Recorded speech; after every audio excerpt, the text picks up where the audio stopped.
Hello, and welcome to A Friend Like Me podcast. I am your host, Shariel, and I started this podcast because everybody needs a friend like me. Today's main topic is sometimes you have to be a Karen. But before we get into the main topic, I have my first segment, which is called What I've Noticed.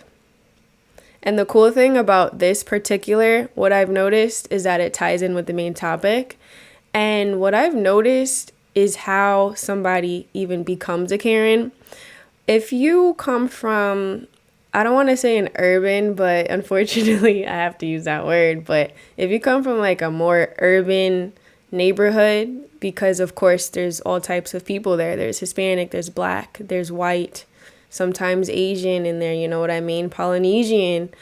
And we all grow up together. I wouldn't call it hood or ghetto. It's just diverse. And it's more of like a city feel. And when we all grew up together, we had consequences as children and teens if you ran your mouth, if you invaded somebody's privacy or got into somebody's business. And the saying for that is run up, get done up. And if you don't know what that means, it just means like if you start something, if you get in somebody's business, if you're intrusive, you're rude, you might get a knuckle sandwich. You might get rocked. And what I've noticed with, white women that grew up in a suburban area, they never had the threat of being punched in the face. So they would throw tantrums as children, they would yell, scream, and then they would get their way. That evolves into high school where they're catty with no consequences. They may be mean girls. They get entitled. And this is not all white women. I'm talking about Karens from the genesis to what they've become now in adulthood. It's like they've never had physical consequences to how they act. So they become out of control in adulthood and just are insane. And if you mix that with racism and privilege, it's literally what a Karen is. So as a teenager and a college girl, whatever, they would run up and not get done up. And that's why they're out of control now. Because if you do something and you have the consequence of maybe getting punched in the face or, getting rocked, dragged on the floor, you might think twice about calling the cops on somebody so fast, being rude, being intrusive, not minding your business, being obnoxious. So that's what I've noticed about how a child becomes a Karen. So let's get into the main topic, which is sometimes you have to be a Karen.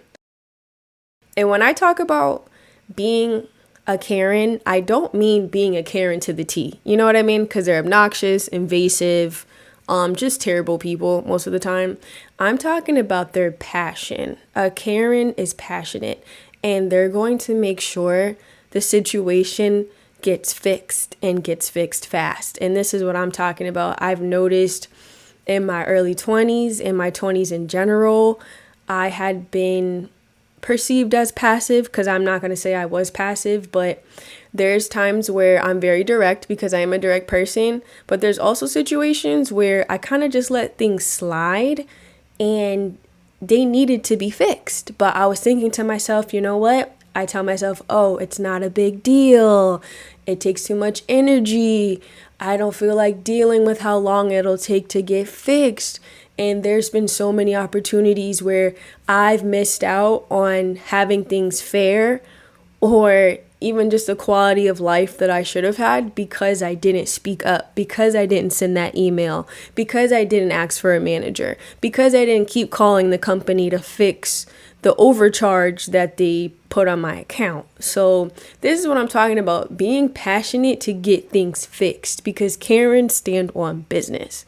What really made me think about this is, if you know me, I love dessert. I like dessert more than I like food. And there's been instances where I've had poor service or a poor experience, and it just ignited something in me. It usually takes chocolate for me to take action. So in the first instance, I went to Crumble Cookie And I love their cookies. They're really good in my opinion. And I went to pick up the order, and when I walked in, I wasn't greeted. And this is not every crumble cookie, it's just the one I went to. I wasn't greeted. They took long. And when they gave me my box, they didn't have my name on it. They didn't let me know it was me. Like, they didn't call my name out how they usually do at other crumbles. And there was a smeared chocolate like glaze on the box, which is poor presentation. So I was upset about that, because if you know, crumble cookies expensive. If I'm coming in here, I should be greeted, first of all.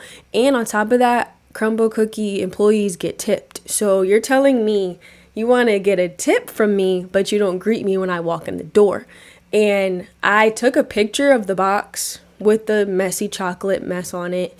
And I was going to send an email to corporate and tell them exactly which crumble I went to, what time it was, so they can track the employees.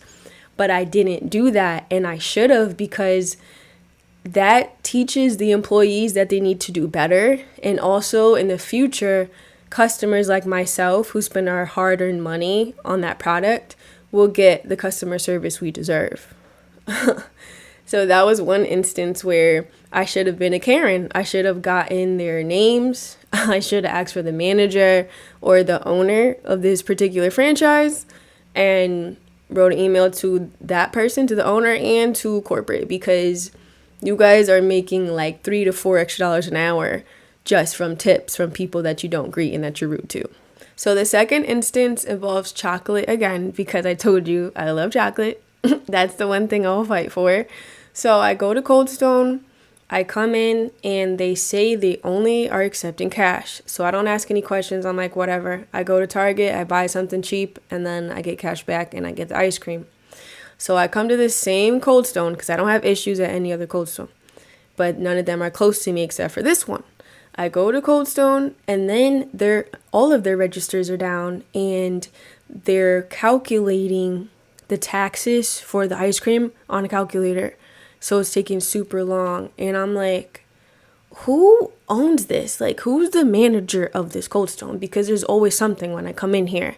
And the door's broken too, mind you. One of the doors has been broken for a year.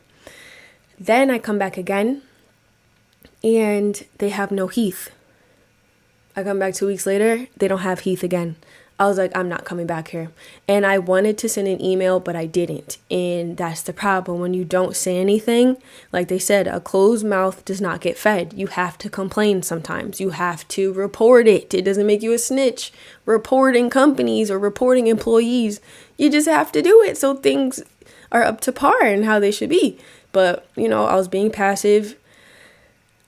But the chocolate did make me think of, taking charge, because usually I'll be passive and not think about it at all, and it wouldn't bother me. So the thing with that is, I know some Karens or just people in general got on it, because now that store is up and running, so amazing.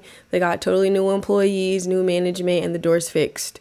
But that came from somebody probably sending emails, which I'm learning I have to do. You have to fight. Sometimes you just do.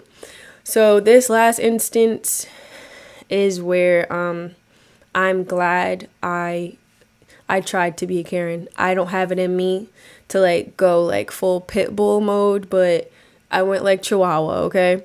So this particular situation, I got charged something I shouldn't have been charged for when I paid on my credit card. They charged me for 2 different things when I'm trying to pay my card down. So I ended up calling one lady.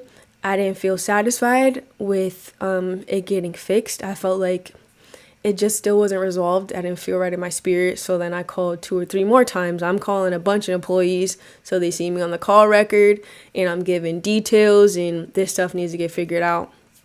So long story short, it pretty much is figured out. But if I didn't call multiple times and get a different agent, I still would be in the same predicament and have the same issue. So that's why I'm glad I went the extra mile by calling somebody else, because just because you get one agent, that might not be the right agent. Everybody interprets things different. When you speak, they may not fully understand your problem or situation, so they don't see the urgency of it, and they don't really do everything they can in their power to fix it. But the other person I called, they called different departments, and we got it straightened out. So that's my 3 instances where I was passive in 2 instances, but I thought about it. And then in the 3rd instance, I took charge and things got resolved. So as somebody that's pretty much, I want to say laid back, but I'm chill. Like, I'm a chill person. I don't like to fight. I don't like to argue or to get angry about things, but there's nothing wrong with being passionate.